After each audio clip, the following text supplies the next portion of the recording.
నమస్కారం. ఈ విశ్వంలో ప్రతి మనిషికి ఉండే అతి పెద్ద కోరిక ఒక్కటే. అది ధనం, సంపద, ఐశ్వర్యం. ఎంత కష్టపడినా చేతిలో చిల్లిగవ్వ నిలవడం లేదని, వచ్చిన డబ్బు వచ్చినట్లే ఖర్చు అయిపోతుందని, అప్పుల బాధలు తీరడం లేదని ఎంతోమంది కుమిలిపోతూ ఉంటారు. అసలు లక్ష్మీదేవి అనుగ్రహం మనపై కలగాలంటే కేవలం కష్టపడితే సరిపోతుందా? లేదు. దానికి కాలం కూడా సహకరించాలి.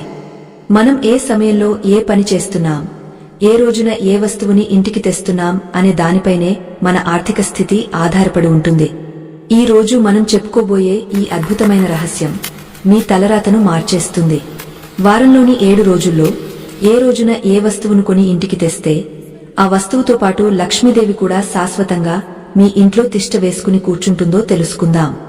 ఈ రహస్యాలను మన పూర్వీకులు, మహర్షులు ఎంతో పరిశోధించి మనకు అందించారు. ముందుగా ఒక్క మాట. ఇలాంటి అరుదైన మన జీవితాలను మార్చేసే ఆధ్యాత్మిక రహస్యాలు, ధార్మిక విశేషాలు మీకు మరిన్ని అందించడానికి మేము చేస్తున్న ఈ ప్రయత్నానికి మీ మద్దతు చాలా అవసరం. ఈ కథనం మీకు నచ్చితే మీ అభిమానాన్ని మాకు తెలియజేయండి. అలాగే మా ఆధ్యాత్మిక కుటుంబంలో మీరు కూడా సభ్యులుగా చేరండి. అప్పుడే మేము చెప్పే ప్రతి రహస్యం మీకు వెంటనే చేరుతుంది. ఇక ఈ కథనంలో చెప్పబోయే ప్రతి విషయమూ మీ జీవితానికి సంబంధించినది కాబట్టి ఎక్కడా ఆపకుండా చివరి వరకు పూర్తిగా వినండి. సగం సగం జ్ఞానం ఎప్పుడూ ప్రమాదమే. కాబట్టి పూర్తిగా వినండి, సంపూర్ణ ఐశ్వర్యాన్ని పొందండి. ఇక ఆలస్యం చేయకుండా అసలు విషయంలోకి వెళదాం. అనగనగా ఒకానొక ఊరిలో రాఘవ అనే ఒక మధ్యతరగతి వ్యక్తి ఉండేవాడు. రాఘవ చాలా నిజాయితీపరుడు, కష్టజీవి. ఉదయం లేచింది మొదలు రాత్రి పడుకునే వరకు ఏదో ఒక పని చేస్తూనే ఉంటాడు. కాని ఏం లాభం? ఎంత సంపాదించినా నెల తిరిగేసరికి చేతిలో ₹1 కూడా మిగలేది కాదు. పైగా కుటుంబ అవసరాల కోసం చేసిన అప్పులు రోజురోజుకు పెరిగిపోతున్నాయి.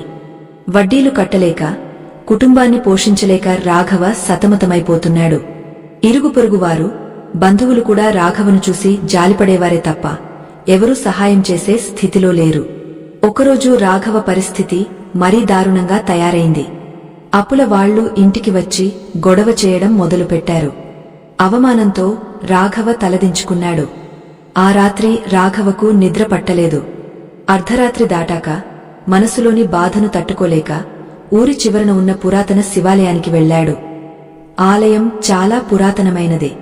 చుట్టూ దట్టమైన చెట్లు, నిశ్శబ్ద వాతావరణం. రాఘవ ఆలయ మెట్ల మీద కూర్చుని వెక్కి వెక్కి ఏడవసాగాడు. ఓ దేవుడా, నేనేం పాపం చేశాను? ఎందుకింత కష్టాన్ని ఇస్తున్నావు? నా కష్టానికి తగిన ఫలితం ఎందుకు దక్కడం లేదు? నా రాత ఎప్పటికీ ఇంతేనా అని గట్టిగా రోదించాడు.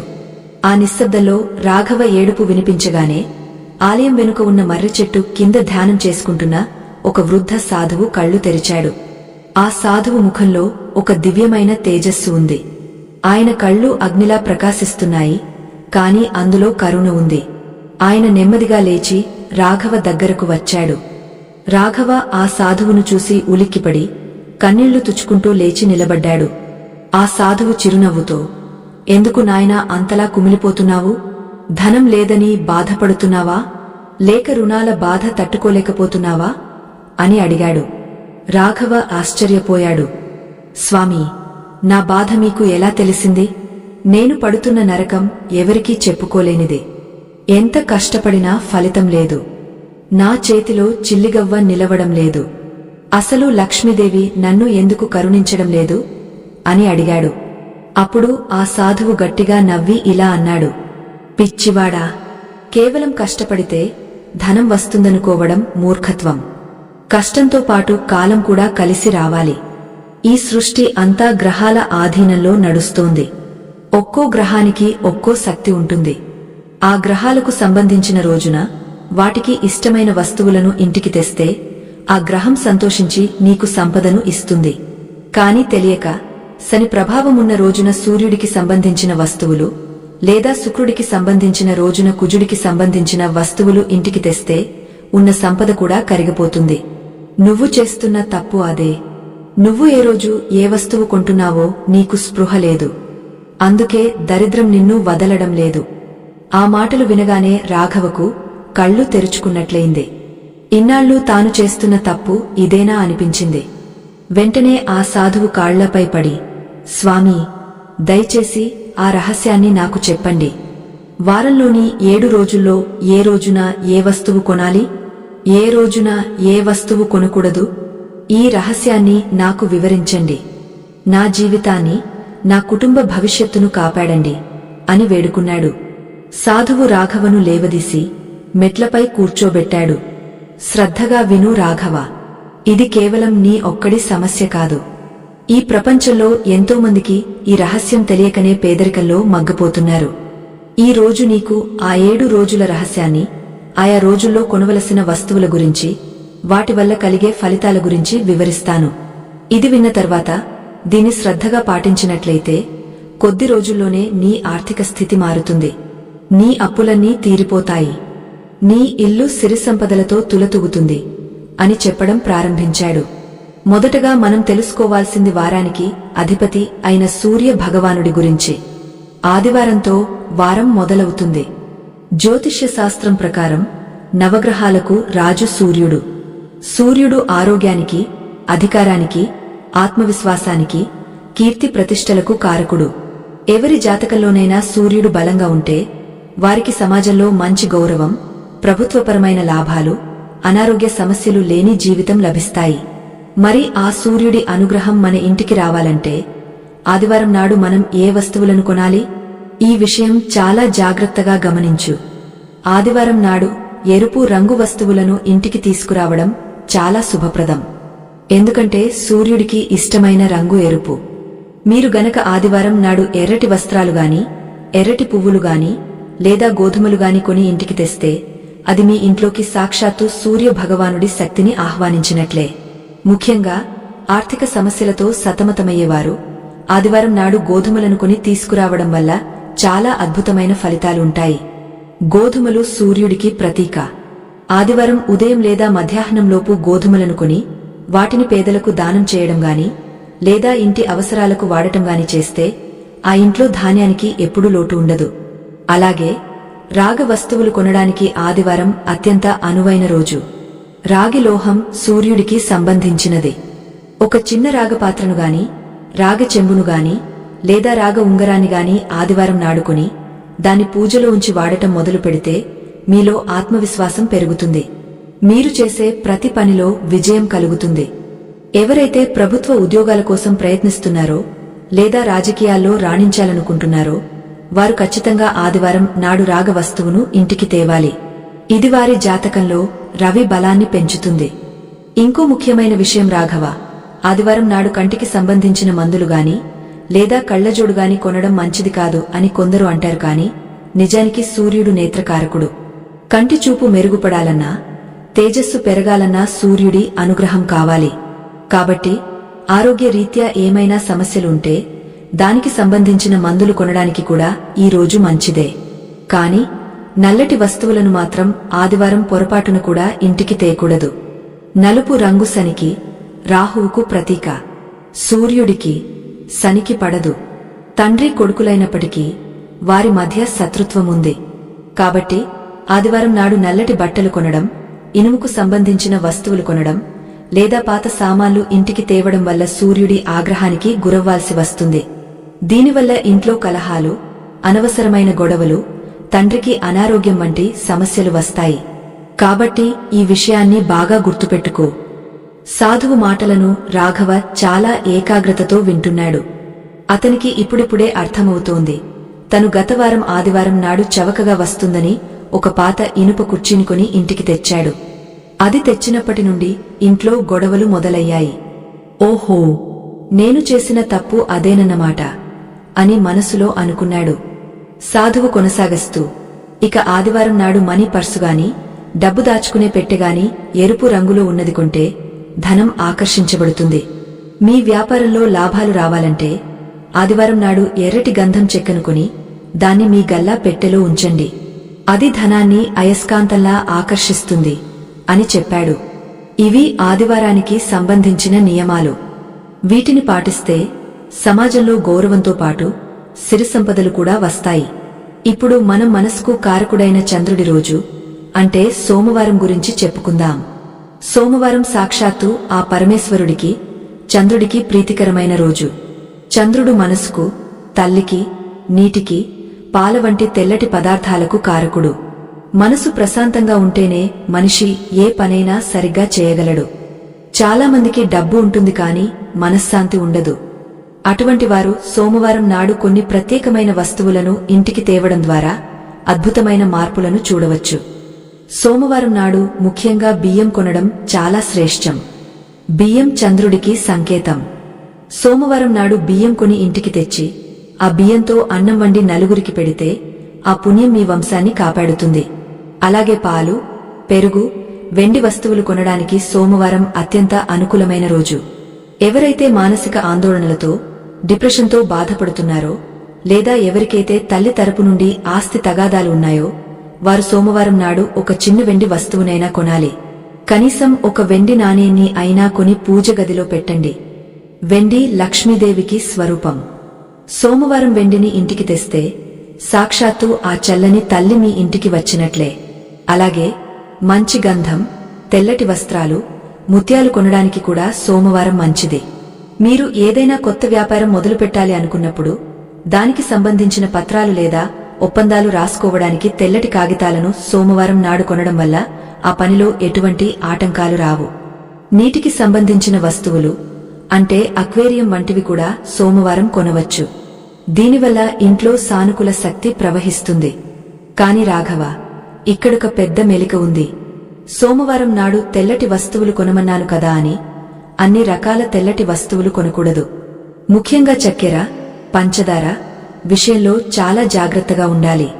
జ్యోతిష్య శాస్త్రం ప్రకారం సోమవారం నాడు పంచదారను ఇంటికి తేవడం వల్ల కొన్నిసార్లు అశుభ ఫలితాలు కలుగుతాయి.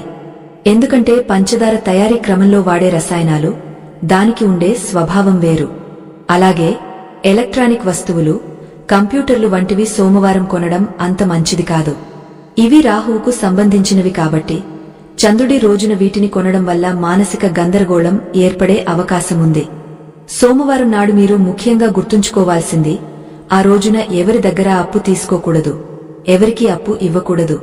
చంద్రుడు ఎలాగైతే వృద్ధి క్షయాలకు లోనవుతాడో సోమవారం నాడు ఇచ్చిన డబ్బు కూడా అలాగే అస్థిరంగా ఉంటుంది. తిరిగి రావడం కష్టమవుతుంది. రాఘవ ఎంతో ఆసక్తిగా వింటూ, స్వామీ, సోమవారం నాడు శివుడికి ఇష్టమైన రుద్రాక్షలు కొనవచ్చా అని అడిగాడు. సాధువు చిరునవ్వుతో, నిస్సందేహంగా. సోమవారం నాడు రుద్రాక్షను కొని ధరించడం వల్ల అకాల మృత్యు దోషాలు తొలగిపోతాయి, ఆరోగ్యం కుదుటపడుతుంది. అయితే రుద్రాక్షను కొన్న వెంటనే ధరించకుండా దాన్ని ఆవు పాలలో శుద్ధి చేసి శివుడి పాదాల చెంత ఉంచి ఆ తర్వాత మెడలో వేసుకోవాలి. అప్పుడే దాని పూర్తి శక్తి నీకు లభిస్తుంది అని వివరించాడు. ఇప్పుడు మనం అత్యంత శక్తివంతమైన, సాహసానికి మారుపేరైన కుజుడి రోజు అంటే మంగళవారం గురించి మాట్లాడుకుందాం. చాలామంది మంగళవారం అంటేనే భయపడతారు. ఏ పని మొదలు పెట్టాలన్నా వెనకడుగు వేస్తారు. మంగళవారం మంచిది కాదు అనే ఒక అపోహ ప్రజల్లో ఉంది. కాని నిజానికి భూమికి, స్థిరాస్తులకు, తోబుట్టువులకు కారకుడు కుజుడే. మీకు సొంత ఇల్లు కావాలన్నా, భూములు కొనాలన్నా, అప్పులు తీరాలన్నా కుజుడి అనుగ్రహం తప్పనిసరి. మరి ఆ కుజుడిని ప్రసన్నం చేసుకోవాలంటే మంగళవారం నాడు ఏం కొనాలి, ఏం కొనకూడదు? ఇక్కడే చాలామంది పప్పులో కాలేస్తుంటారు. మంగళవారం నాడు బంగారం కొనవచ్చా, కొత్త బట్టలు కట్టుకోవచ్చా అనే సందేహాలు చాలామందికి ఉంటాయి. సాధువు రాఘవ వైపు తీక్షణంగా చూస్తూ, రాఘవ, నీకు అప్పులు ఎక్కువగా ఉన్నాయని చెప్పావు కదా, నీ అప్పులు తీరాలంటే నువ్వు మంగళవారం నాడు ఒక చిన్న పని చేయాలి. ఆ రోజున ఎరుపు రంగులో ఉండే పప్పు దినుసులను అంటే కందిపప్పు లేదా ఎర్రటి పండ్లను, దానిమ్మ వంటివి కొని ఇంటికి తీసుకురావాలి. ఇలా చేయడం వల్ల రుణ బాధలు మెల్లగా తగ్గుముఖం పడతాయి. అలాగే మంగళవారం నాడు భూమికి సంబంధించిన ఒప్పందాలు చేసుకోవడానికి, ఇటుకలు, సిమెంట్ వంటి నిర్మాణ సామాగ్రి కొనడానికి చాలా మంచి రోజు. రియల్ ఎస్టేట్ వ్యాపారం చేసేవారికి మంగళవారం ఒక వరం లాంటిది. కాని మంగళవారం నాడు మీరు పొరపాటును కూడా పాలు, పెరుగు లేదా పాలతో చేసిన స్వీట్లు కొనకూడదు. ఎందుకంటే కుజుడు అగ్నితత్వానికి చెందినవాడు, పాలు చంద్రుడికి, జలతత్వం చెందినవి. అగ్ని, నీరు కలిస్తే ఏమవుతుంది? ఆవిరి అయిపోతుంది. అలాగే మీ ధనం కూడా ఆవిరి అయిపోతుంది. అంతేకాదు రాఘవ, మంగళవారం నాడు కొత్త బట్టలు కొనడం గాని, కొత్త బట్టలు మొదటిసారి వేసుకోవడం గాని అస్సలు చేయకూడదు. మంగళవారం నాడు కొత్త బట్టలు వేసుకుంటే అవి త్వరగా చిరిగిపోవడమే కాకుండా అగ్ని ప్రమాదాలు జరిగే అవకాశముందని శాస్త్రం హెచ్చరిస్తోంది. అలాగే మంగళవారం నాడు ఇనుముకు సంబంధించిన వస్తువులు, మేకులు, కత్తులు, కత్తెరలు వంటి ఆయుధాలను కొనకూడదు. దీనివల్ల ఇంట్లో హింసాత్మక వాతావరణం, రక్తపాతం జరిగే ప్రమాదముంది. చాలా జాగ్రత్తగా ఉండాలి. కాని మంగళవారం నాడు రాగపాత్రలు కొనడం చాలా శుభప్రదం. అలాగే హనుమంతుడికి ఇష్టమైన సింధూరం మంగళవారం నాడు కొని ఇంటి గుమ్మానికి రాస్తే దుష్టశక్తులు లోపలికి రావు అని చెప్పాడు సాధువు. రాఘవకు ఇప్పుడు ఒక సందేహం వచ్చింది. స్వామి ఆదివారం, సోమవారం, మంగళవారం గురించి చెప్పారు. కాని వ్యాపారస్తులకు, చదువుకునే విద్యార్థులకు ఏ రోజు ముఖ్యం? వారి జాతకం మారాలంటే ఏం చేయాలి అని అడిగాడు. సాధువు నవ్వి, అక్కడికే వస్తున్నాను రాఘవ. బుద్ధికి, జ్ఞానానికి, వ్యాపారానికి కారకుడు బుధుడు. ఆ బుధుడికి సంబంధించిన రోజే బుధవారం. ఈ రోజున చేసే చిన్న చిన్న పనులు మీ వ్యాపారాన్ని ఆకాశానికి ఎత్తుతాయి. పిల్లల చదువులో అద్భుతమైన మార్పులు వస్తాయి. అసలు బుధవారం నాడు ఏం కొంటే ధనం వస్తుందో తెలుసా? ఆకుపచ్చని వస్తువులు. ఆకుపచ్చ రంగు బుధుడికి అత్యంత ఇష్టం. బుధవారం నాడు ఆకుపచ్చని కూరగాయలు, ఆకుకూరలు, పెసలు వంటివి కొని ఇంటికి తేవాలి. ఇది బుధ గ్రహ దోషాలను తొలగిస్తుంది. ముఖ్యంగా విద్యార్థులు బుధవారం నాడు పుస్తకాలు, పెన్నులు, స్టేషనరీ వస్తువులు కొనడం వల్ల వారికి చదువుపై శ్రద్ధ పెరుగుతుంది. జ్ఞాపకశక్తి వృద్ధి చెందుతుంది. వ్యాపారస్తులు తమ వ్యాపారానికి సంబంధించిన లెక్కల పుస్తకాలను గాని, కొత్త సాఫ్ట్వేర్లను గాని బుధవారం నాడు కొనడం చాలా మంచిది. ఇంకో రహస్యం చెప్పనా? బుధవారం నాడు చిలుకను పంజరంలో నుండి విడిపించి స్వేచ్ఛగా వదిలేస్తే, లేదా పక్షులకు ఆహారం వేస్తే మీ జీవితంలో ఉన్న అడ్డంకులన్నీ తొలగిపోతాయి. కాని బుధవారం నాడు కూడా కొన్ని వస్తువులు కొనకూడదు. ముఖ్యంగా వంట పాత్రలు, బియ్యం, మందులు బుధవారం నాడు కొనడం అంత మంచిది కాదు అని కొన్ని శాస్త్రాల్లో ఉంది. అయితే కళలకు, శిల్పకళకు సంబంధించిన వస్తువులు కొనడానికి ఇది మంచి రోజు. ఇక రాఘవ, అత్యంత ముఖ్యమైన రోజు, గురువులకే గురువు, బృహస్పతికి సంబంధించిన రోజు గురువారం. గురువారం అంటేనే పవిత్రత. ధనానికి, బంగారానికి, జ్ఞానానికి కారకుడు గురుడు. మీ ఇంట్లో బంగారం కుప్పలుగా పేరుకుపోవాలన్నా, సమాజంలో మీ మాటకు విలువ పెరగాలన్నా గురువారం నాడు కొన్ని ప్రత్యేకమైన నియమాలు పాటించాలి. గురువారం నాడు పసుపు రంగు వస్తువులు కొనడం సాక్షాత్తు లక్ష్మీనారాయణులను ఇంటికి ఆహ్వానించడమే. పసుపు కొమ్ముల నుండి పసుపు బట్టల వరకు పసుపు రంగులో ఉండే పండ్లు, అరటిపండ్లు, పప్పులు, శనగపప్పు కొనడం వల్ల గురుగ్రహ అనుగ్రహం కలుగుతుంది. ముఖ్యంగా బంగారం కొనడానికి వారంలో అత్యంత శ్రేష్టమైన రోజు గురువారం. గురువారం నాడు కొన్న బంగారం తరగని సంపదగా మారుతుంది. ఒకవేళ బంగారం కొనే స్తోమత లేకపోతే కనీసం పసుపు కొమ్ములనైనా కొని పూజ గదిలో పెట్టండి. అది బంగారంతో సమానం. ఎలక్ట్రానిక్ వస్తువులు కొనడానికి కూడా గురువారం మంచిదే. గురువు జ్ఞానానికి ప్రతీక కాబట్టి ఆధ్యాత్మిక గ్రంథాలు, దేవుడి పటాలు, పూజా సామాగ్రి కొనడానికి గురువారం అత్యద్భుతమైన రోజు. అయితే గురువారం నాడు కూడా ఒక భయంకరమైన తప్పు చాలామంది చేస్తుంటారు. ఆ తప్పు చేయడం వల్ల గురు బలం క్షీణించి ఉన్న సంపద నాశనమవుతుంది. అదేంటంటే పదునైన వస్తువులు కొనడం, లేదా సబ్బులు, సర్ఫ్ వంటి శుభ్రపరిచే వస్తువులు కొనడం. గురువారం నాడు సబ్బులు, షాంపూలు కొని ఇంటికి తెస్తే, లేదా బట్టలు ఉతికితే గురుగ్రహం యొక్క శుభదృష్టి మనపై నుండి తొలగిపోతుంది. అలాగే కళ్లకు సంబంధించిన వస్తువులు, పాదరక్షలు, చెప్పులు గురువారం నాడు అస్సలు కొనకూడదు. ఈ చిన్న జాగ్రత్త పాటిస్తే చాలు, గురుడు మిమ్మల్ని ఉన్నత శిఖరాల్లో కూర్చోబెడతాడు. ఇక్కడి వరకు బాగానే ఉంది రాఘవ. కాని అసలైన ధనానికి, విలాసాలకు, భోగభాగ్యాలకు అధిపతి అయిన శుక్రుడి గురించి, శని దేవుడి గురించి ఇంకా చెప్పలేదు. శుక్రవారం నాడు ఏం కొనాలి, శనివారం నాడు అసలు ఏం కొనకూడదు? ఈ 2 రోజుల రహస్యం తెలిస్తేనే ఈ జ్ఞానం పూర్తవుతుంది. ముఖ్యంగా శుక్రవారం సాయంత్రం పూట ఒక చిన్న వస్తువును కొనడం వల్ల మీ ఇల్లు కుబేర స్థానంగా మారుతుంది. ఆ వస్తువు ఏమిటి? అలాగే శనివారం నాడు పొరపాటున కూడా మీరు ఒక వస్తువును తాకకూడదు. అది కొంటే సాక్షాత్తు శని దేవుడు మీ భుజాలపై ఎక్కి కూర్చుంటాడు. ఆ ప్రమాదకరమైన వస్తువు ఏమిటి? ఈ విషయాలు తెలుసుకునే ముందు రాఘవ ఒక్క విషయం గుర్తుంచుకో. ఈ సృష్టిలో ప్రతిదీ ఒకదానితో ఒకటి ముడిపడి ఉంది. మనం వాడే బట్టల నుండి తినే తిండి వరకు అన్ని గ్రహాల ప్రభావం కిందకే వస్తాయి. ఇంకా లోతుగా వెళితే హోరాశాస్త్రం ప్రకారం రోజులో కూడా కొన్ని ప్రత్యేకమైన సమయాలు ఉంటాయి. ఆ సమయాల్లో మాత్రమే ఈ వస్తువులు కొనాలి, లేకపోతే ఫలితం ఉండదు. ఉదాహరణకు ఆదివారం నాడు రాహుకాలంలో గోధుమలు కొంటే అది లాభం కంటే నష్టమే ఎక్కువ చేస్తుంది. అందుకే ఈ విషయాన్ని పూర్తిగా సమగ్రంగా తెలుసుకోవాలి. సాధువు ఒక్క క్షణం ఆగి రాఘవ కళ్లలోకి చూశాడు.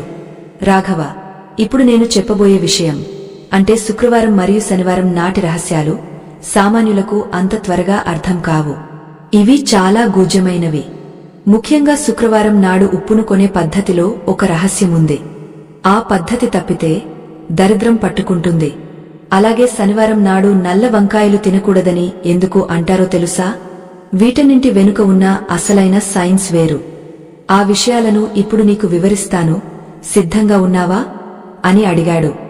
రాఘవ ఉత్కంఠతో, చెప్పండి స్వామీ, ఆ రహస్యం తెలుసుకోవడానికి నేను సిద్ధంగా ఉన్నాను అన్నాడు. కాని ఆ రహస్యం చెప్పే ముందు సాధువు ఆకాశం వైపు చూసి, సమయం ఆసన్నమైంది. కాని ఈ రోజుకు ఈ జ్ఞానం చాలు.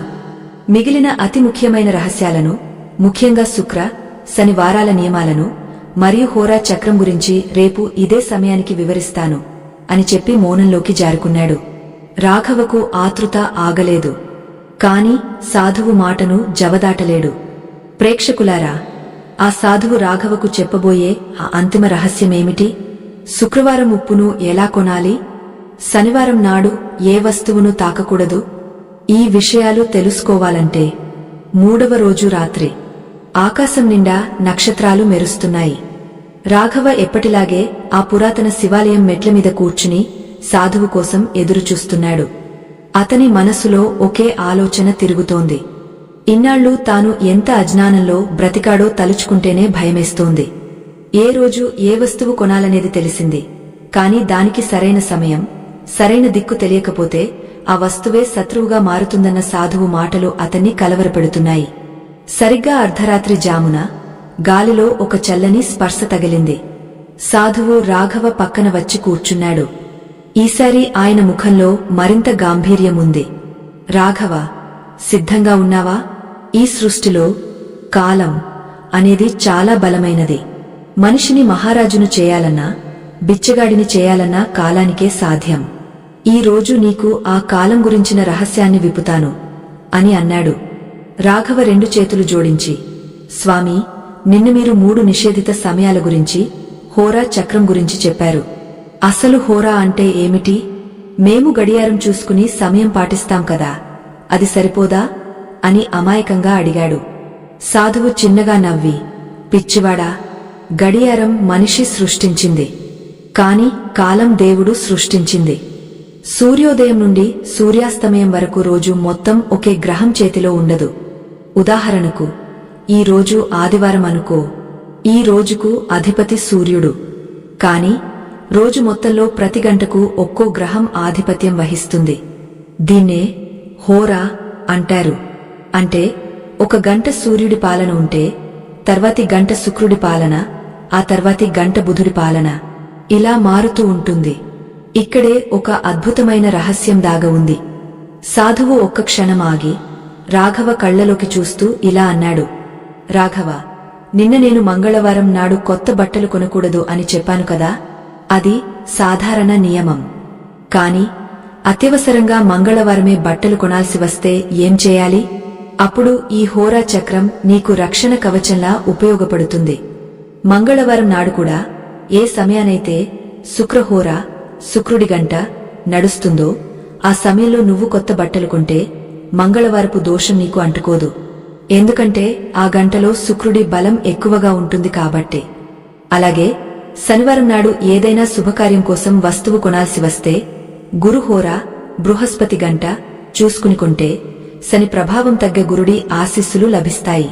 చూసావా, చెడు రోజును కూడా మంచి రోజుగా మార్చుకునే శక్తి ఈ హోరాకు ఉంది. అందుకే మన పెద్దలు ఏ పని మొదలుపెట్టినా మంచి గడియ చూసుకోమనేవారు. రాఘవ ఆశ్చర్యంతో నోరు వెళ్లబెట్టాడు. ఇది నిజంగా అద్భుతం స్వామీ. అంటే మన చేతిలో ఏమీ లేకపోయినా సమయాన్ని వాడుకుని గెలవచ్చన్నమాట. మరి ఆ 3 ప్రమాదకరమైన సమయాలు ఏంటి స్వామీ? వాటి గురించి నిన్న హెచ్చరించారు కదా అని అడిగాడు. సాధువు ముఖం గంభీరంగా మారింది. అవును రాఘవ, రోజులో ఎన్ని మంచి గడియలు ఉన్నా ప్రతిరోజు వచ్చే ఈ 3 సమయాల్లో మాత్రం నువ్వు చాలా అప్రమత్తంగా ఉండాలి. అందులో మొదటిది రాహుకాలం. ఇది అందరికీ తెలిసిందే, కాని చాలామంది దీన్ని తేలికగా తీసుకుంటారు. రాహువు అంటే విషం. రాహుకాలంలో నువ్వు ఏ వస్తువు కొన్నా అది నీకు విషంలా మారుతుంది. ముఖ్యంగా మందులు, ఆహార పదార్థాలు రాహుకాలంలో అస్సలు కొనకూడదు. ఆ సమయంలో మొదలుపెట్టిన ఏ పని పూర్తి కాదు. అడ్డంకులు వస్తూనే ఉంటాయి. రెండవది అత్యంత ప్రమాదకరమైనది యమగండం. పేరులోనే ఉంది యముడు అని. ఇది మృత్యువుకు, నాశనానికి సంకేతం. యమగండ సమయంలో నువ్వు ఎవరికైనా డబ్బు అప్పుగా ఇస్తే అది ఇక తిరిగి రానట్లే. ఆ డబ్బు నీటిలో పోసినట్లే. అలాగే ఈ సమయంలో ప్రయాణాలు మొదలుపెట్టడం, కొత్త వాహనాలు కొనడం ప్రాణాపాయానికి దారితీయవచ్చు. యమగండంలో కొన్న వస్తువులు త్వరగా పాడైపోవడమే కాకుండా యజమానికి నష్టాన్ని తెచ్చిపెడతాయి. వ్యాపారస్తులు ఈ సమయంలో షాపు తెరవడం గాని, కొత్త స్టాక్ కొనడం గాని చేయకూడదు. ఇది చాలా ముఖ్యం. ఇక మూడవది చాలా విచిత్రమైనది.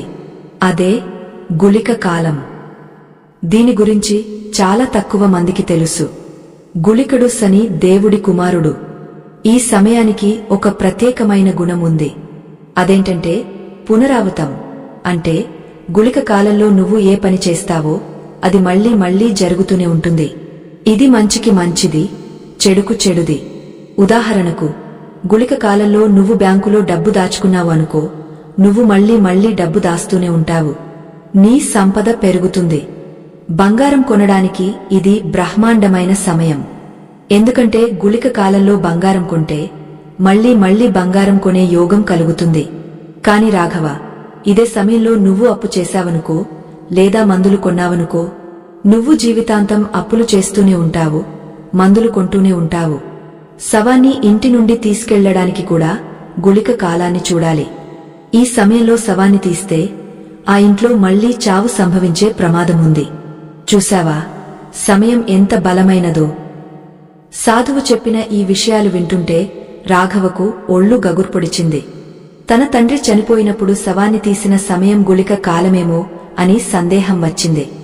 ఎందుకంటే ఆ తర్వాత కొద్ది రోజులకే తన తల్లి కూడా మంచం పట్టింది. స్వామీ, తెలియక ఎన్ని తప్పులు చేశాను. మంచి సమయమంటే ఏదో అనుకున్నాను కాని అది మన తలరాతను ఇంతలా ప్రభావితం చేస్తుందని ఊహించలేదు. సరే, సమయం గురించి తెలిసింది. మరి దిక్కుల గురించి ఏదో చెప్పారు.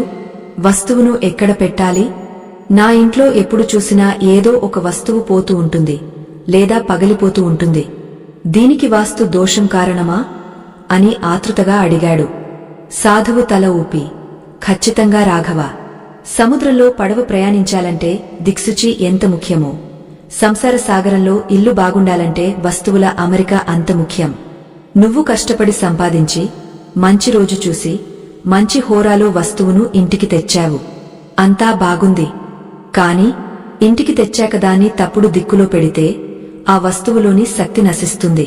ఉదాహరణకు, మనం నిన్న చెప్పుకున్న ఉప్పు విషయం తీసుకుందాం. ఉప్పు లక్ష్మీ స్వరూపం అన్నాను కదా, దాన్ని నువ్వు వంటగదిలో ఎక్కడ పెడుతున్నావు అని అడిగాడు. రాఘవ ఆలోచించి, పొయ్యికి కుడివైపున, అంటే ఆగ్నేయ మూల అలమారాలో పెడుతున్నాను స్వామీ అన్నాడు. సాధువు వెంటనే, అదే నువ్వు చేస్తున్న పెద్ద తప్పు. ఆగ్నేయం అంటే అగ్నిస్థానం. ఉప్పు అంటే రసస్వరూపం, నీటి తత్వం. అగ్ని, నీరు పక్కపక్కన ఉంటే ఏమవుతుంది? ఘర్షణ పుడుతుంది. అందుకే నీ ఇంట్లో భార్యాభర్తల మధ్య తరచు గొడవలు జరుగుతున్నాయి. ఉప్పును ఎప్పుడు వంటగదిలో ఉత్తర దిక్కునగాని ఈశాన్య మూలగాని పెట్టాలి. అప్పుడే ఆ ఇంట్లో ప్రశాంతత ఉంటుంది. ధనం నిల్వ ఉంటుంది. అలాగే డబ్బు దాచుకునే బీరువా లేదా గల్లా పెట్టే విషయం చూద్దాం. చాలామంది బీరువాను గోడకు ఆనించి పెడతారు, కాని అది తెరిచినప్పుడు ఏ దిక్కుకు తెరుచుకుంటుంది అనేది ముఖ్యం. బీరువా తలుపులు ఎప్పుడూ ఉత్తర దిక్కు వైపు తెరుచుకునేలా ఉండాలి. ఎందుకంటే ఉత్తరం కుబేర స్థానం. మనం బీరువా తెరిచినప్పుడు ఉత్తరం నుండి వచ్చే కుబేరగాలి, ధన ప్రవాహం ఆ పెట్టెలోకి రావాలి.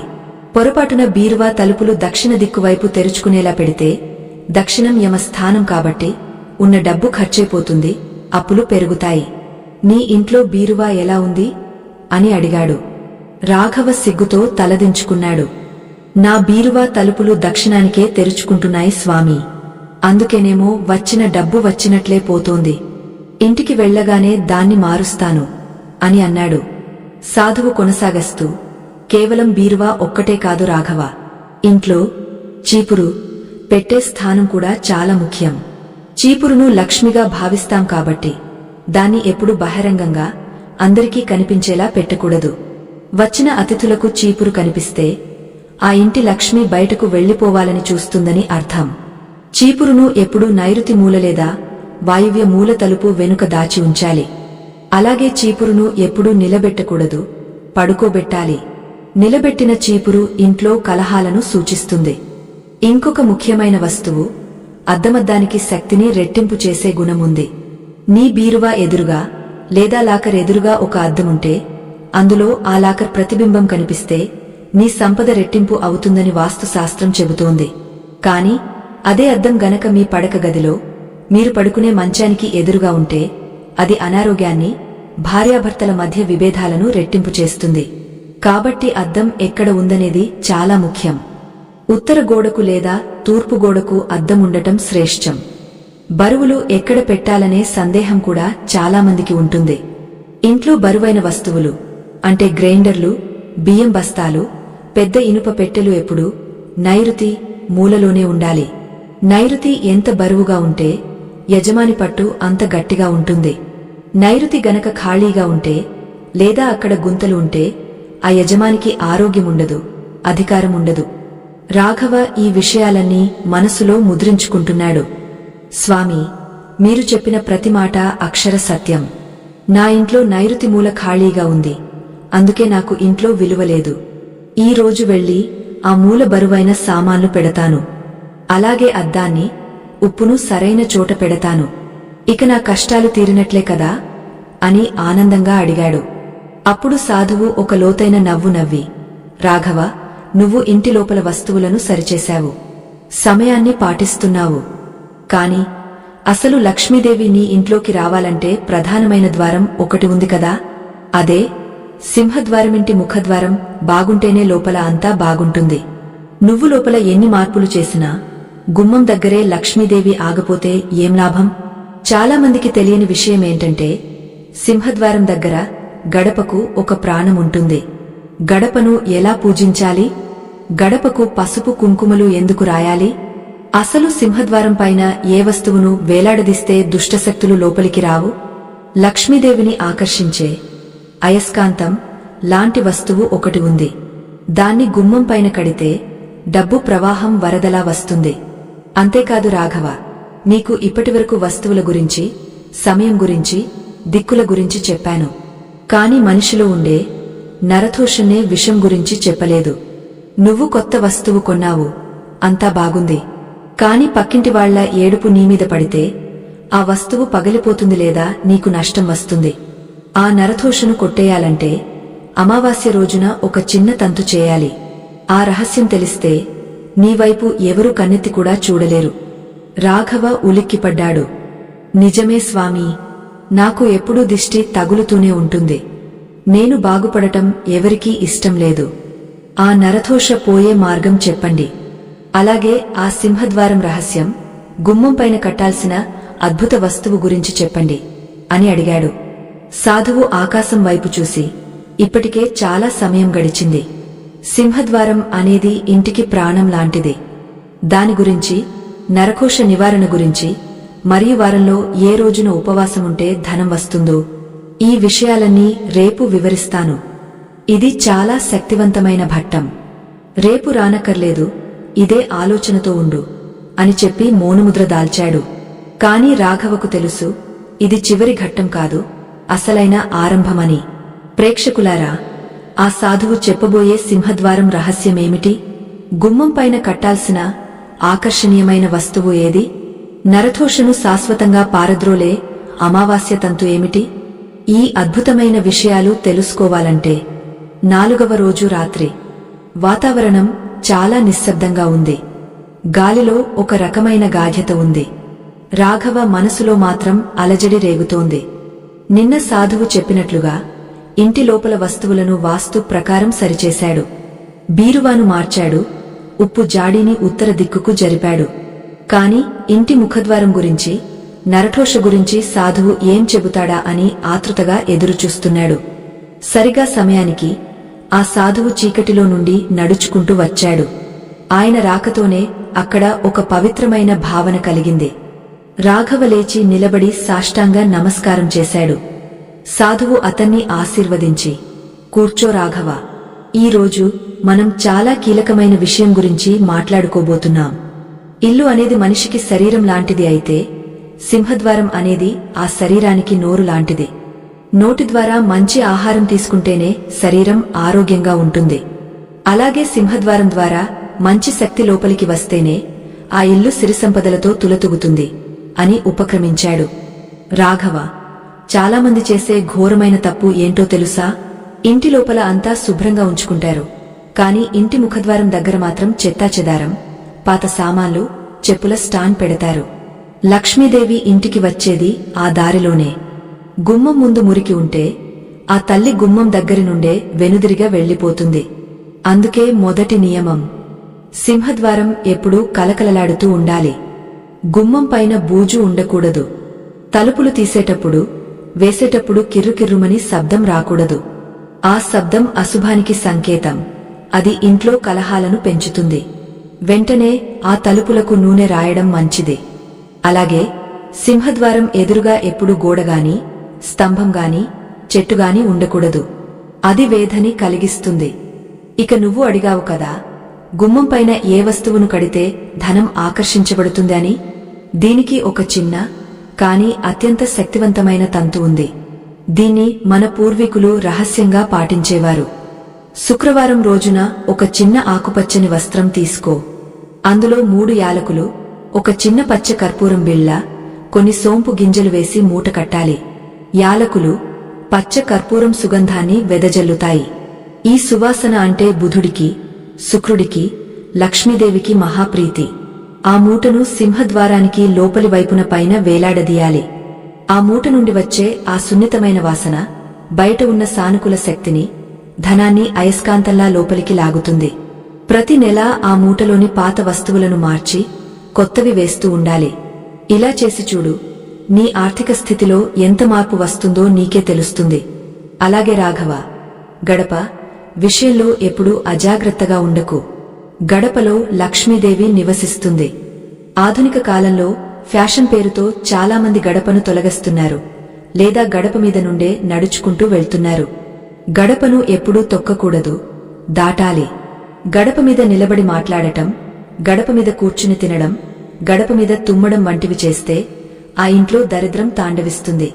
ప్రతి శుక్రవారం ఉదయం గడపకు పసుపు రాసి, కుంకుమ బొట్లు పెట్టి, 2 వైపులా పూలు పెడితే ఆ తల్లి సంతోషించి ఇంట్లోకి అడుగు పెడుతుంది. గడప ఎంత అందంగా ఉంటే అంత ఐశ్వర్యం ఆ ఇంట్లో ఉంటుంది. రాఘవ శ్రద్ధగా వింటూ, స్వామీ, ఈ చిన్న విషయాల్లో ఇంత అర్థముందా? నేను రోజూ గడప మీదే నిలబడి ఫోన్ మాట్లాడుతుంటాను. అదే నా పతనానికి కారణం అని ఇప్పుడే అర్థమైంది. సరే, సింహద్వారం గురించి చెప్పారు. మరి నరఘోష గురించి? నా మీద, నా ఇంటి మీద పక్కింటి వాళ్ల ఏడుపు ఎక్కువగా ఉంది. నరుడి కన్ను సోకితే నల్లరాయి కూడా పగులుతుంది అంటారు కదా, ఆ దోషం పోవాలంటే ఏం చేయాలి అని అడిగాడు. సాధువు గంభీరంగా నవ్వాడు. అవును రాఘవ, నీ ఎదుగుదల చూసి ఓర్వలేని వాళ్ల చూపులు విషతుల్యం. ఆ నరఘోష ఇంట్లోకి ప్రవేశిస్తే కారణం లేకుండానే ఇంట్లో వాళ్లకు అనారోగ్యం వస్తుంది. పిల్లలు చదువులో వెనుకబడతారు, పశువులు చనిపోతాయి. దీనికి ఒక బ్రహ్మాస్త్రం లాంటి పరిష్కారముంది. దీనికి కావాల్సింది ఒకే ఒక వస్తువు. అదే పటికకు దృష్టి దోషాన్ని పీల్చుకునే అద్భుతమైన శక్తి ఉంది. ఒక పెద్ద పటిక ముక్కను తీసుకుని దాన్ని నల్లటి వస్త్రంలో కట్టి సింహద్వారానికి బయటి వైపున వేలాడదీయాలి. ఎవరైతే అసూయతో నీ ఇంటివైపు చూస్తారో వారి దృష్టి ముందుగా ఆ పటిక మీద పడుతుంది. ఆ పటిక వారి చెడు దృష్టిని లాగేసుకుంటుంది. కొన్నాళ్లకు ఆ పటిక వాటంతటా అదే పగిలిపోతుంది లేదా కరిగిపోతుంది. అప్పుడు దాన్ని తీసి పారేసి కొత్తది కట్టాలి. అలాగే అమావాస్య రోజున ఒక నిమ్మకాయను తీసుకుని దానికోసి ఆ 2 చెక్కల్లో కుంకుమ అద్ది ఇంటి గుమ్మం దగ్గర 2 వైపులా ఉంచడం వల్ల దుష్టశక్తులు లోపలికి రావు. ఇంకో రహస్యం చెప్పనా? రాళ్ల ఉప్పు, కల్లుప్పు కొంచెం తీసుకుని పిడికిలిలో పట్టుకుని నీ ఇంటి చుట్టూ, నీ కుటుంబ సభ్యుల చుట్టూ 3 సార్లు తిప్పి ఆ ఉప్పును నీళ్లలో కలిపి బయట పారబోయాలి. ఉప్పు నీటిలో ఎలా కరిగిపోతుందో మీమీద ఉన్న నరదోష కూడా అలాగే కరిగిపోతుంది. ముఖ్యంగా వ్యాపారం చేసేవాళ్లు తమ షాపులో ఒక గాజు గ్లాసులో నీళ్లు పోసి అందులో నిమ్మకాయ వేసి ఉంచాలి. ఇది వినియోగదారుల దృష్టి దోషాన్ని హరిస్తుంది. నీరు మారుస్తూ ఉండాలి. నిమ్మకాయను ప్రతి శనివారం మార్చాలి. రాఘవ ఆశ్చర్యపోయాడు. స్వామీ, ఇంత సులభమైన పరిష్కారాలు ఉంటాయని నాకు తెలియలేదు. ఇకపై ప్రతి అమావాస్యకు ఈ తంతు చేస్తాను. అయితే స్వామీ, నిన్న మీరు ఉపవాసం గురించి ఏదో చెబుతామన్నారు. వారంలో ఏ రోజు ఉపవాసముంటే ధనం వస్తుంది అని అడిగాడు. రాఘవ, శరీరాన్ని శుద్ధి చేయడమే ఉపవాసం కాదు, గ్రహాలను ప్రసన్నం చేసుకోవడానికి అది ఒక మార్గం. ధనం కోసం, ఐశ్వర్యం కోసం శుక్రవారం ఉపవాసం ఉండటం చాలా శ్రేష్టం. శుక్రవారం ఉదయం తలస్నానం చేసి కేవలం పాలు, పండ్లు తీసుకుంటూ సాయంత్రం లక్ష్మీదేవికి దీపం పెట్టిన తర్వాత భోజనం చేయాలి. ఇలా 11 శుక్రవారాలు చేస్తే ఎంతటి పేదరికంలో ఉన్నవారైనా సరే వారికి ఏదో ఒక మార్గంలో ధన ప్రాప్తి కలుగుతుంది. అలాగే గురు బలం పెరగడానికి గురువారం నాడు ఒక్కపూట భోజనం చేసి అరటి పండును దానం ఇవ్వడం మంచిది. ఎవరి జాతకంలో గురుడు బలంగా ఉంటాడో వారికి చేతిలో చిల్లిగవ్వ లేకపోయినా కోట్లు సంపాదించే తెలివి వస్తుంది. అంతేకాదు రాఘవ, నీకు ఇప్పటివరకు వస్తువుల గురించి, సమయం గురించి, దిక్కుల గురించి చెప్పాను. కాని మనిషిలో ఉండే నరదోషనే విషం గురించి చెప్పలేదు. నువ్వు కొత్త వస్తువు కొన్నావు, అంతా బాగుంది. కాని పక్కింటి వాళ్ల ఏడుపు నీమీద పడితే ఆ వస్తువు పగిలిపోతుంది లేదా నీకు నష్టం వస్తుంది. ఆ నరదోషను కొట్టేయాలంటే అమావాస్య రోజున ఒక చిన్న తంతు చేయాలి. ఆ రహస్యం తెలిస్తే నీవైపు ఎవరు కన్నెత్తి కూడా చూడలేరు. రాఘవ ఉలిక్కిపడ్డాడు. నిజమే స్వామీ, నాకు ఎప్పుడూ దిష్టి తగులుతూనే ఉంటుంది. నేను బాగుపడటం ఎవరికీ ఇష్టం లేదు. ఆ నరదోష పోయే మార్గం చెప్పండి. అలాగే ఆ సింహద్వారం రహస్యం, గుమ్మం పైన కట్టాల్సిన అద్భుత వస్తువు గురించి చెప్పండి అని అడిగాడు. సాధువు ఆకాశం వైపు చూసి, ఇప్పటికే చాలా సమయం గడిచింది. సింహద్వారం అనేది ఇంటికి ప్రాణం లాంటిది. దాని గురించి, నరకోశ నివారణ గురించి, మరియు వారంలో ఏ రోజున ఉపవాసముంటే ధనం వస్తుందో ఈ విషయాలన్నీ రేపు వివరిస్తాను. ఇది చాలా శక్తివంతమైన భట్టం. రేపు రానక్కర్లేదు, ఇదే ఆలోచనతో ఉండు అని చెప్పి మౌనముద్ర దాల్చాడు. కాని రాఘవకు తెలుసు, ఇది చివరి ఘట్టం కాదు, అసలైన ఆరంభమని.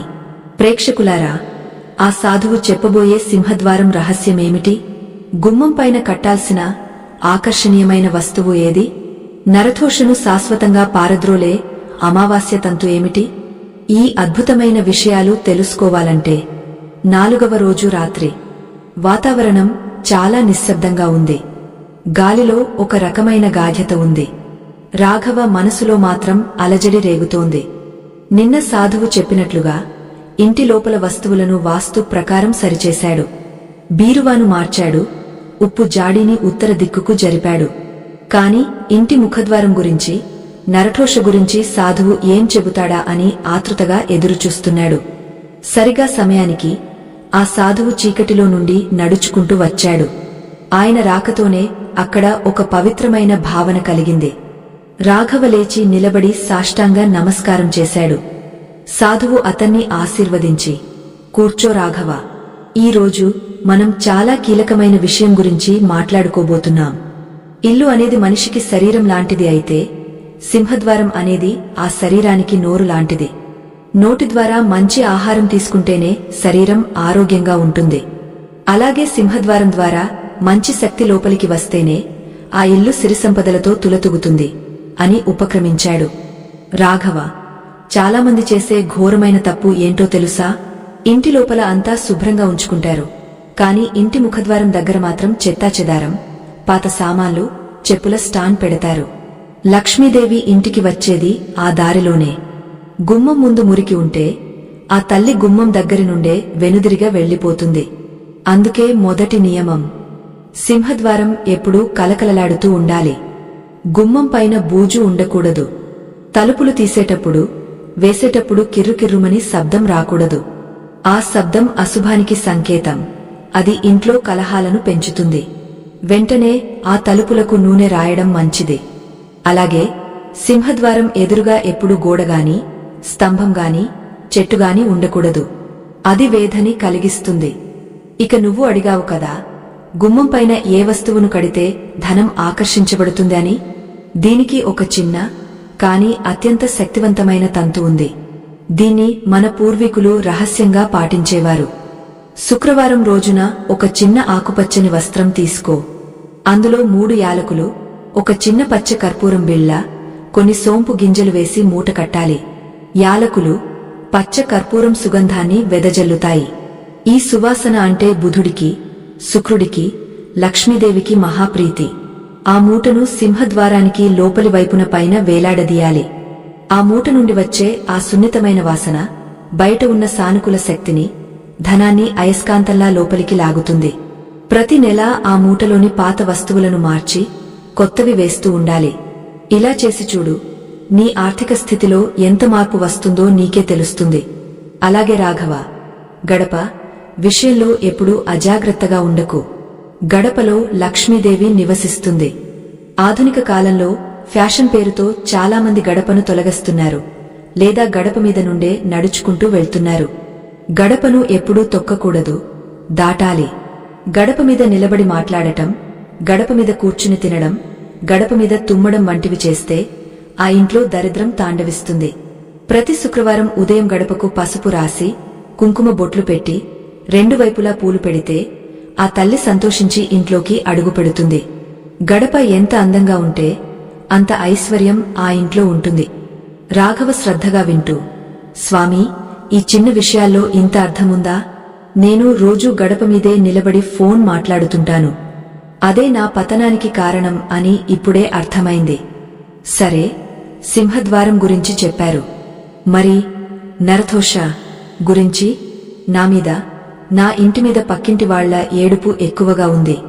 నరుడి కన్ను సోకితే నల్లరాయి కూడా పగులుతుంది అంటారు కదా, ఆ దోషం పోవాలంటే ఏం చేయాలి అని అడిగాడు. సాధువు గంభీరంగా నవ్వాడు. అవును రాఘవ, నీ ఎదుగుదల చూసి ఓర్వలేని వాళ్ల చూపులు విషతుల్యం. ఆ నరఘోష ఇంట్లోకి ప్రవేశిస్తే కారణం లేకుండానే ఇంట్లో వాళ్లకు అనారోగ్యం వస్తుంది. పిల్లలు చదువులో వెనుకబడతారు, పశువులు చనిపోతాయి. దీనికి ఒక బ్రహ్మాస్త్రం లాంటి పరిష్కారముంది. దీనికి కావాల్సింది ఒకే ఒక వస్తువు.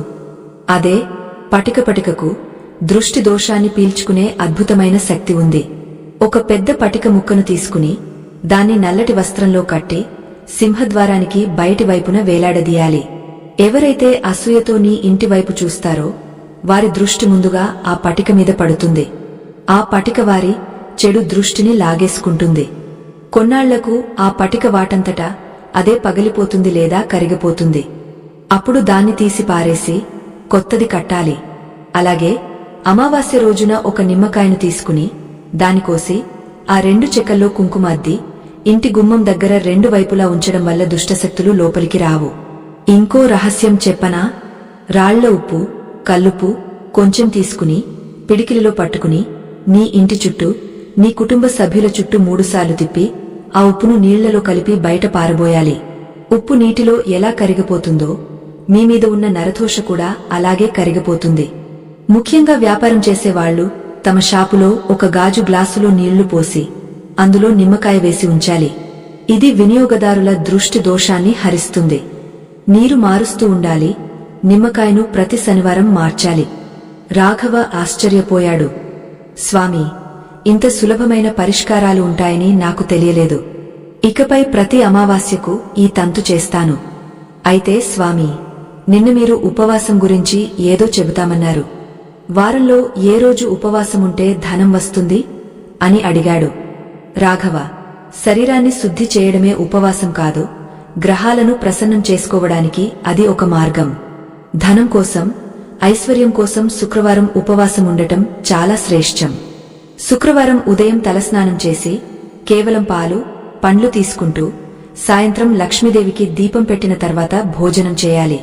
ఇలా 11 శుక్రవారాలు చేస్తే ఎంతటి పేదరికంలో ఉన్నవారైనా సరే వారికి ఏదో ఒక మార్గంలో ధన ప్రాప్తి కలుగుతుంది. అలాగే గురు బలం పెరగడానికి గురువారం నాడు ఒక్కపూట భోజనం చేసి అరటి పండును దానం ఇవ్వడం మంచిది. ఎవరి జాతకంలో గురుడు బలంగా ఉంటాడో వారికి చేతిలో చిల్లిగవ్వ లేకపోయినా కోట్లు సంపాదించే తెలివి వస్తుంది. కాని రాఘవ, ఇవన్నీ ఒక ఎత్తు, ఇప్పుడు నేను చెప్పబోయే విషయం మరొక ఎత్తు.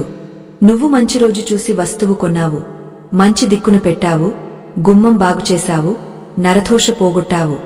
కాని అయినా సరే నీకు ఫలితం దక్కకపోవచ్చు. ఎందుకో తెలుసా? నీ ఇంట్లో ఒక కనిపించని అడ్డంకి ఉండవచ్చు. అదే పితృదోషం. మన పూర్వీకులు, చనిపోయిన పెద్దలు మనల్ని పైనుండి గమనిస్తూ ఉంటారు. వారు ఆకలితో, అసంతృప్తితో ఉంటే నువ్వు ఎన్ని పూజలు చేసినా, ఎంత సంపాదించినా అది బూడిదలో పోసిన పన్నీరే అవుతుంది. పితృదేవతలు సంతోషిస్తేనే దేవతలు వరాలు ఇస్తారు. నీ ఇంట్లో పితృదోషముందో లేదో తెలుసుకోవడానికి కొన్ని గుర్తులు ఉంటాయి. ఇంట్లో తరచు గొడవలు జరగడం, పెళ్లిళ్లు ఆలస్యం అవ్వడం, గర్భం నిలవకపోవడం, ఇవన్నీ పితృదోష లక్షణాలే. రాఘవ గుండెలో రాయి పడినట్లయింది. స్వామీ, మీరు చెప్పింది నిజమే. నా ఇంట్లో శుభకార్యం తలపెడితే చాలు ఏదో ఒక అశుభం జరుగుతుంది. మా నాన్నగారు పోయాక మేము సరిగా కర్మకాండలు చేయలేదు. ఆర్థిక స్తోమత లేక మమ అనిపించేశాం. బహుశా వారు కోపంగా ఉన్నారేమో. ఇప్పుడు నేనేం చేయాలి స్వామీ?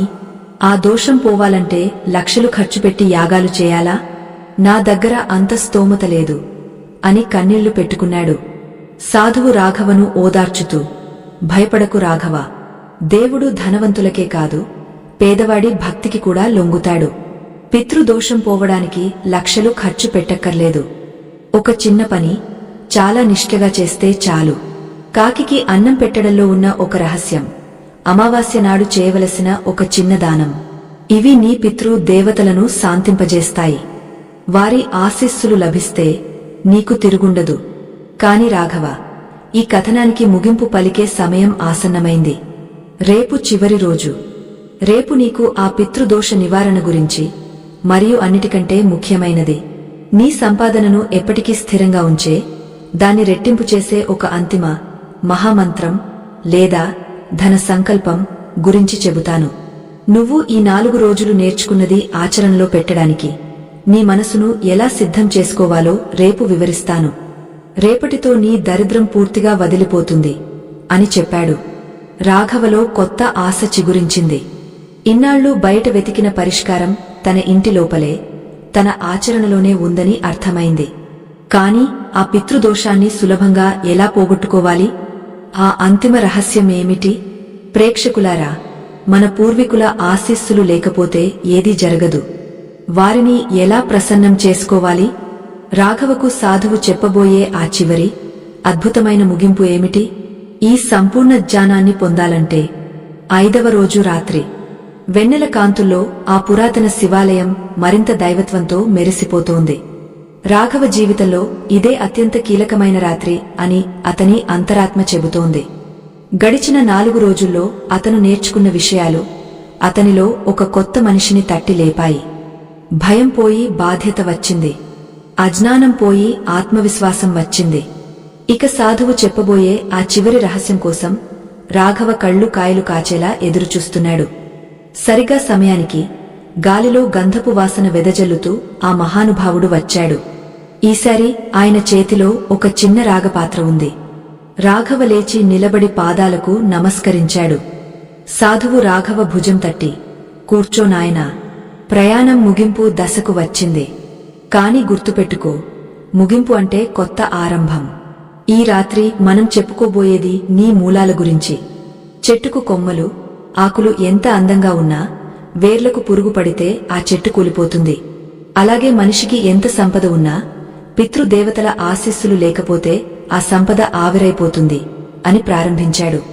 రాఘవ శ్రద్ధగా వింటూ, స్వామీ, మా పూర్వీకులు నాపై కోపంగా ఉన్నారో లేదో నాకు తెలియదు. కాని నేను చేసే పనుల్లో మాత్రం ఎప్పుడూ ఆటంకాలే. అసలు ఆ పితృదోషముంటే దాన్ని ఎలా గుర్తించాలి? దాన్ని పోగొట్టుకోవడానికి నేను ఏం చేయాలి?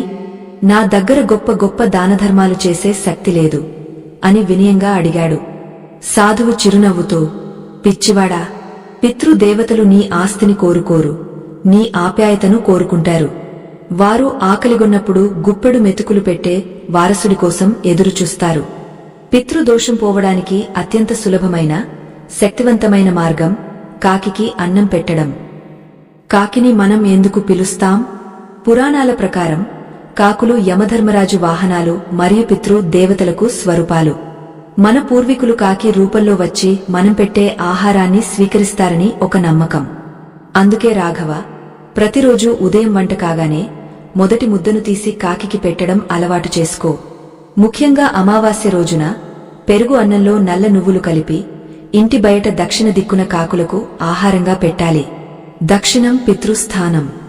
ఇలా పెట్టిన అన్నం కాకి తింటే నీ పితృదేవతల ఆకలి తీరినట్లే. వారి ఆకలి తీరితే వారు సంతృప్తి చెంది నిన్ను ఆశీర్వదిస్తారు. వారి ఆశీస్సులే నీకు రక్షణ కవచం.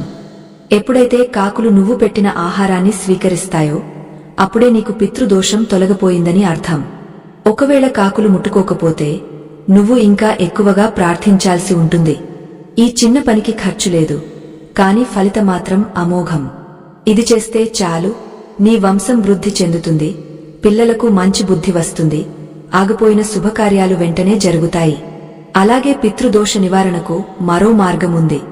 ప్రతి అమావాస్య రోజున సాయంత్రం వేళ ఇంటి ఆవరణలో దక్షిణ దిక్కు వైపు చూసేలా ఒక మట్టి ప్రమిదలో నువ్వుల నూనె పోసి దీపం వెలిగించు. ఆ దీపం వెలుగులో నీ పూర్వీకులను తలుచుకుని, తెలిసి చేసినా తెలియక చేసినా మా తప్పులను మన్నించండి, మాకు దారి చూపండి అని మనస్ఫూర్తిగా దండం పెట్టుకో. ఆ దీపం వెలుగు వారికి దారి చూపిస్తుంది. చీకటిలో ఉన్నవారి ఆత్మలకు శాంతిని చేకూరుస్తుంది. ఇది చాలా శక్తివంతమైన పరిహారం. దీన్ని క్రమం తప్పకుండా చేస్తే నీ ఇంట్లో అకారణ మరణాలు, దీర్ఘకాలిక రోగాలు మాయమవుతాయి. పితృదేవతలు సంతోషిస్తే కుబేరుడు కూడా నీ ఇంటికి క్యూ కడతాడు. సాధువు మాటలు రాఘవ గుండెకు హత్తుకున్నాయి. తన తండ్రిని, తాతముత్తాతలను తలుచుకుని కళ్ళు చెమర్చాడు. తప్పకుండా చేస్తాను స్వామీ. రేపే అమావాస్య, రేపటి నుండే ఈ దీపారాధన, అన్నదానం మొదలు పెడతాను. కాని స్వామీ, ఇవన్నీ పరిహారాలు కదా. అసలు నా సంపాదన ఎప్పటికీ తరగకుండా నా దగ్గర డబ్బు నిలబడాలంటే నా ప్రవర్తన ఎలా ఉండాలి? ఏదో మహామంత్రం చెబుతానన్నారు అని అడిగాడు. సాధువు గంభీరంగా మారి, అక్కడికే వస్తున్నాను రాఘవ. నువ్వు ఏ రోజు ఏ వస్తువు కొన్నా, ఎన్ని పరిహారాలు చేసినా డబ్బు పట్ల నీకు గౌరవం లేకపోతే లక్ష్మీదేవి నీ దగ్గర ఉండదు. డబ్బు అనేది కేవలం కాగితం కాదు, అది ఒక శక్తి. ఆ శక్తిని నువ్వు ఎంత ప్రేమిస్తే అది నిన్ను అంత ప్రేమిస్తుంది.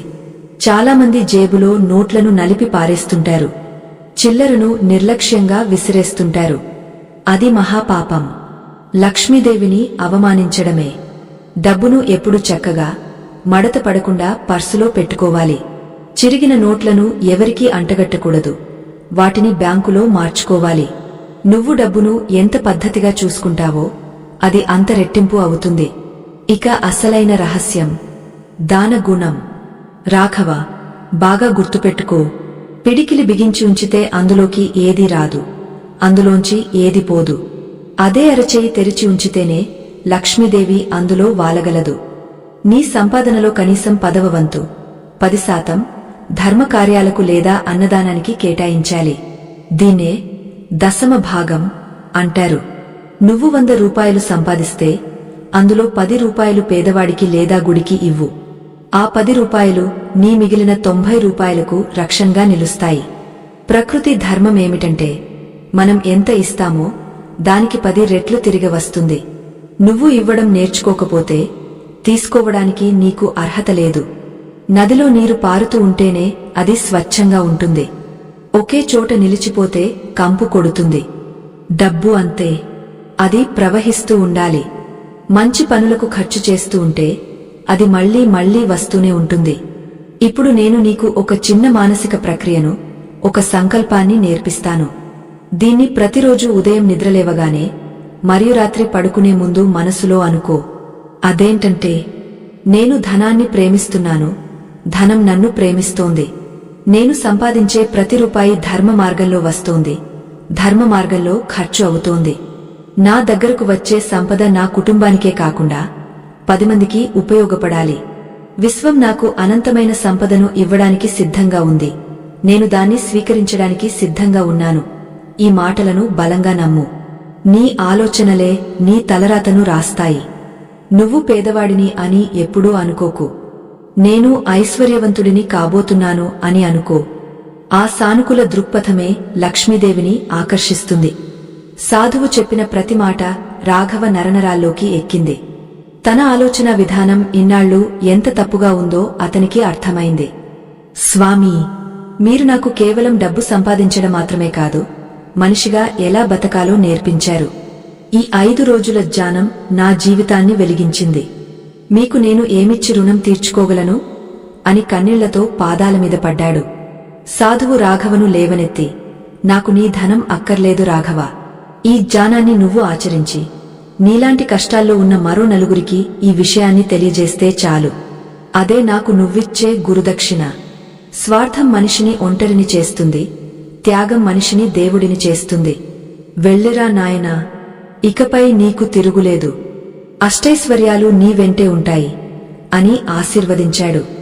రాఘవ తలెత్తి చూసేసరికి సాధువు వేగంగా చీకటిలోకి నడిచి వెళ్లిపోయాడు. రాఘవ ఎంత పిలిచినా ఆగలేదు. కొద్దిసేపటికే ఆయన అదృశ్యమయ్యాడు.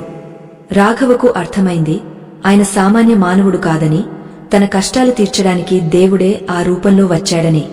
అప్పటినుండి రాఘవ జీవితం పూర్తిగా మారిపోయింది. సాధువు చెప్పిన ప్రతి నియమాన్ని తూచా తప్పకుండా పాటించాడు. ఆదివారం గోధుమలు పేదలకు పంచాడు. సోమవారం శివుడిని ఆరాధించాడు. మంగళవారం భూమి జోలికి వెళ్లకుండా జాగ్రత్తపడ్డాడు. బుధవారం వ్యాపార లెక్కలు చూసుకున్నాడు. గురువారం పసుపు బట్టలు ధరించాడు. శుక్రవారం ఉప్పును జాడీలో నింపాడు. శనివారం ఇనుమును ముట్టుకోలేదు, నూనె దానం చేశాడు. అమావాస్య నాడు పితృదేవతలకు అన్నం పెట్టాడు. ఇంటి సింహద్వారం పైన పటిక కట్టాడు. ఇలా 6 నెలలు గడిచేసరికి రాఘవ ఆర్థిక పరిస్థితిలో ఊహించని మార్పు వచ్చింది. అతని వ్యాపారం 3 పువ్వులు 6 కాయలుగా వర్ధిల్లింది. పాత అప్పులన్నీ తీరిపోయాయి. ఏ అప్పుల వాళ్లైతే ఇంటికి వచ్చి గొడవ చేశారో వారే ఇప్పుడు రాఘవ దగ్గరకు వచ్చి సలహాలు అడుగుతున్నారు.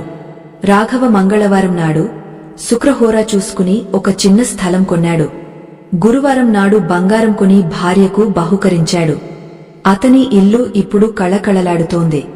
కాని రాఘవలో గర్వం రాలేదు. సాధువు చెప్పినట్లు తన సంపాదనలో 10వ వంతును పేద పిల్లల చదువుకు, అన్నదానానికి ఖర్చు పెడుతున్నాడు. అతను ఇప్పుడు కేవలం ధనవంతుడు మాత్రమే కాదు, గుణవంతుడు కూడా.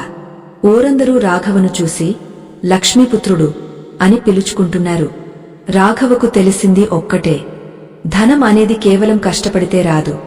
దానికి కాలం, నియమం, దైవానుగ్రహం తోడవ్వాలి. వారంలోని 7 రోజులు 7 మెట్లు. ఆ మెట్లను సరిగ్గా ఎక్కితే పైన ఉన్న సింహాసనం మనదే అవుతుంది. ఈ రహస్యం తెలిసినవాడు పేదరికంలో ఉండలేడు. రాఘవ తన పిల్లలకు, తన చుట్టుపక్కల వారికి కూడా ఈ రహస్యాలను బోధించడం మొదలుపెట్టాడు. ఎందుకంటే జ్ఞానం పంచే కొద్దీ పెరుగుతుంది, దాచుకుంటే తరిగిపోతుంది. చూసారా, రాఘవ కథ మన అందరి కథ. మనలో కూడా చాలామంది రాఘవలాగే కష్టపడుతూ ఫలితం దక్కక బాధపడుతుంటారు. మన పురాణాలు, శాస్త్రాలు మనకు అందించిన ఈ అద్భుతమైన విజ్ఞానాన్ని మనం మర్చిపోయాం. అందుకే ఈ కష్టాలు.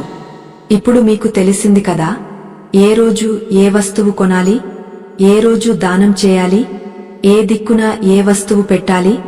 ఇవన్నీ చిన్న చిన్న విషయాలే కావచ్చు, కాని ఇవే మన జీవితాన్ని శాసిస్తాయి. ఈ నియమాలను మూఢనమ్మకాలుగా కొట్టిపారేయకండి. ఇవి మన ఋషులు తరతరాలుగా పరిశోధించి ఇచ్చిన జీవన సూత్రాలు. వీటి వెనుక ఒక గొప్ప విజ్ఞానముంది. ఈ రోజు నుండి మీరు ప్రయత్నించండి. చిన్న చిన్న మార్పులతో మీ జీవితాన్ని సరిదిద్దుకోండి. ముఖ్యంగా మీ పితృ దేవతలను మర్చిపోకండి. వారి ఆశీస్సులే మీ ఇంటికి పునాది. అలాగే సింహద్వారాన్ని, గడపను గౌరవించండి. లక్ష్మీదేవి శుభ్రతను, సువాసనను ప్రేమిస్తుంది. మీ ఇల్లు ఎంత ప్రశాంతంగా ఉంటే అంత ధనం మీ సొంతమవుతుంది. రాఘవలాగే మీరు అప్పుల బాధల నుండి విముక్తి పొంది సంపూర్ణ ఐశ్వర్యాన్ని, ఆనందాన్ని పొందాలని మనస్ఫూర్తిగా కోరుకుంటున్నాను. ఈ కథనం మీకు నిజంగా ఉపయోగపడుతుందని భావిస్తున్నాను. ఈ 5 భాగాల ప్రయాణంలో మీరు ఎన్నో కొత్త విషయాలు తెలుసుకున్నారు. ఈ విషయాలు కేవలం వినడానికే కాకుండా ఆచరించడానికి ప్రయత్నించండి. మంచి విషయం నలుగురికి పంచడం కూడా ఒక గొప్ప ధర్మమే. కాబట్టి ఈ వీడియోను మీ బంధువులకు, స్నేహితులకు షేర్ చేయండి. ఎవరికి తెలుసు, మీ ఒక్క షేర్ వల్ల వారి జీవితం మారవచ్చు, వారి కష్టాలు తీరవచ్చు. ఆ పుణ్యం మీకు దక్కుతుంది. ఇలాంటి మరిన్ని అద్భుతమైన ధార్మిక, ఆధ్యాత్మిక రహస్యాల కోసం, జ్యోతిష్య శాస్త్రం వెనుక ఉన్న వాస్తవాల కోసం మా ఛానల్ను తప్పకుండా సబ్స్క్రైబ్ చేసుకోండి. పక్కనే ఉన్న గంట సింబల్ను నొక్కడం మర్చిపోవద్దు. అప్పుడే మా ప్రతి వీడియో మీకు వెంటనే చేరుతుంది. ఈ కథనం మీకు నచ్చినట్లయితే లైక్ చేయండి.